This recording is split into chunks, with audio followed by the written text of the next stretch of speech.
Shalom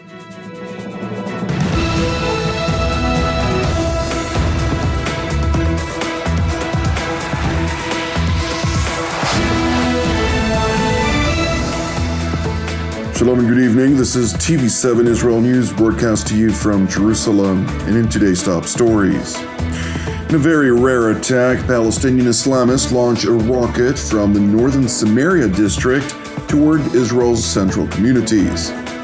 Israeli Prime Minister Beniamin Netanyahu pledges to change the equation against Palestinian terror in Judea and Samaria.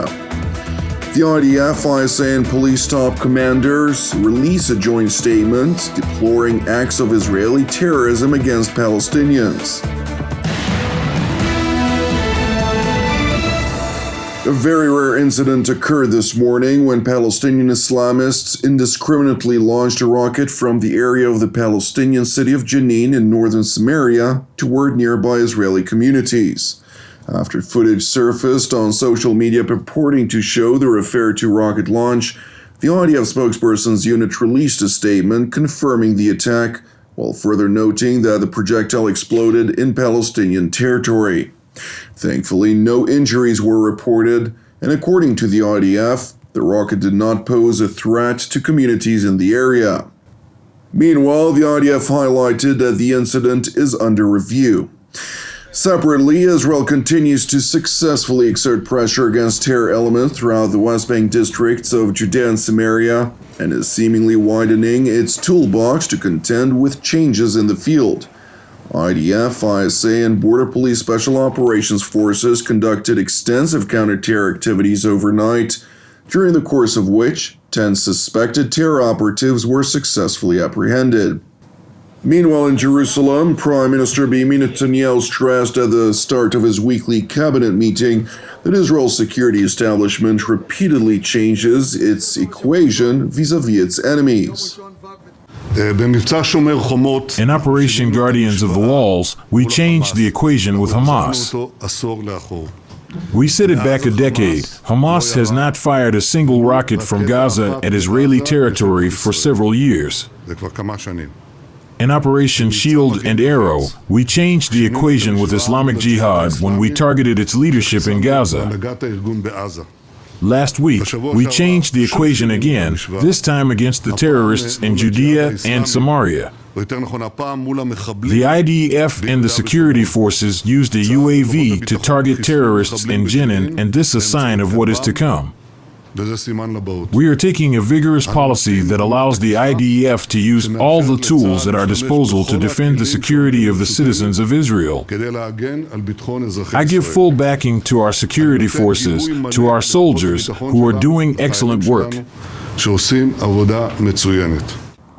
Amid voiced criticism embroiled with foreign political pressures aimed at Jerusalem's construction policy in territories which the international community regards as, quote, occupied Palestinian lands, Netanyahu also seized the opportunity to emphasize that Palestinian terror will be met by deepening Israel's roots in its ancestral homeland. For years, I have been saying that the proper response to terrorism is to fight the terrorists and, at the same time, to deepen our roots in our country. Indeed, we have been targeting a record number of terrorists and also building in our country on a broad scale according to approved construction plans. I emphasize approved. The latter emphasis pertains to a marginal group of Israeli extremists who've taken it upon themselves to erect outposts throughout Judea, Samaria, and the Jordan Valley illegally, and have recently also ratcheted up violent acts against Israeli forces and innocent Palestinian civilians alike. Calls to grab land illegally and actions of grabbing land illegally are unacceptable to me. They undermine law and order in Judea and Samaria and must stop immediately. Not only will we not back such actions, our government will take strong action against them. These calls and actions do not strengthen settlement. On the contrary, they hurt it. I say this as someone who doubled settlement in Judea and Samaria despite great and unprecedented international pressure to carry out withdrawals that I have not carried out and will not carry out. These calls hurt the vital interests of the state of Israel, and they must stop immediately. It is important to note that the referred to group of Israeli extremists have seemingly stepped up attacks against Palestinian civilians in recent weeks, a rise in attacks which have become particularly evident since the deadly Palestinian terror attack near the Israeli community of Eli, in which 4 Israelis were murdered and 4 others sustained injuries. As a result, a growing number of leaders in Jerusalem have deplored those acts of violence, collectively emphasizing that Israel is a state of law. I strongly condemn the violence.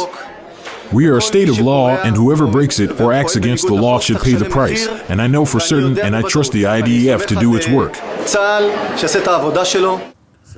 It is important to highlight that Israel's top security establishment has openly warned against this marginal group of Israeli extremists, asserting that their attacks against uninvolved Palestinian civilians, including on Saturday morning when they entered the Palestinian village of Chafa and set fire to houses, vehicles, and other property, were for all intents and purposes perpetrating nationalist terrorism. Moreover, in a joint statement published by IDF Chief of General Staff Lieutenant General Herzia Levi, ISA Director Ronen Bar, and Police Chief Commissioner Yaakov Shabtai, the 3 top commanders described the recent surge in attacks against Palestinians as being contrary to every Jewish ethical value and is damaging to Israel in several different ways, including by directly enticing additional acts of Palestinian terror against Israelis.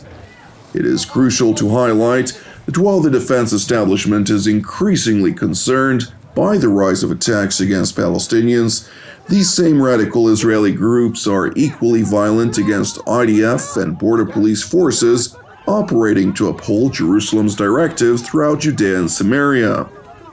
I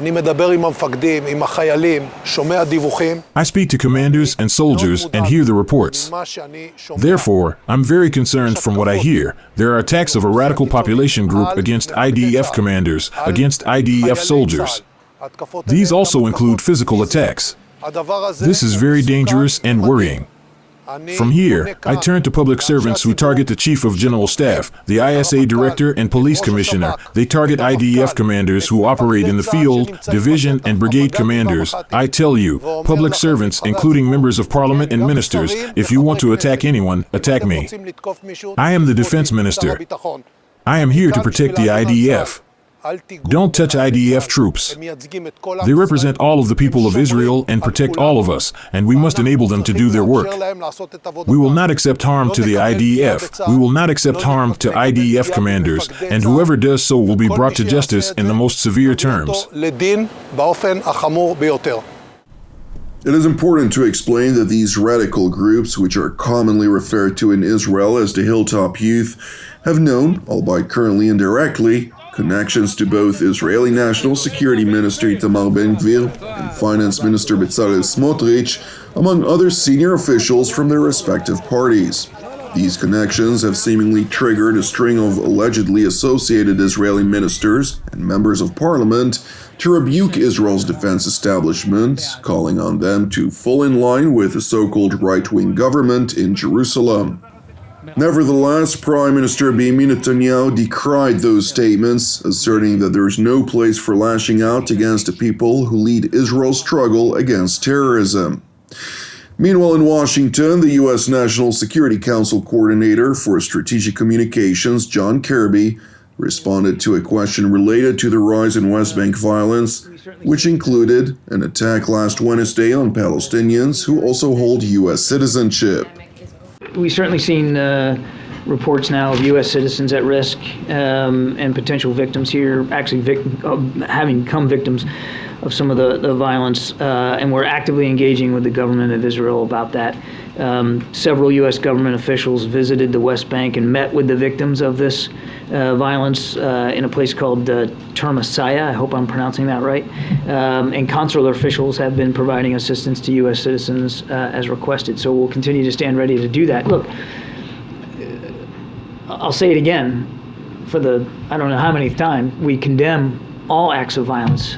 We certainly extend our condolences to the families of those that were affected. We issue a speedy recovery for those that were injured, but the violence isn't helping reduce the tensions at all. And when you have a situation like this, leadership is really required, leadership on both sides to stop the violence and to be demonstrable in doing so, so that the tensions can be turned down. That's what we want to see. Meanwhile, U.S. National Security Advisor Jake Sullivan held a phone conversation with his Israeli counterpart, Tzachi Hanegbi, over the weekend, during which he initially underscored the administration's unwavering support for Israel's security, as well as its right to defend its people against Hamas, Palestinian Islamic Jihad, and other terrorist groups.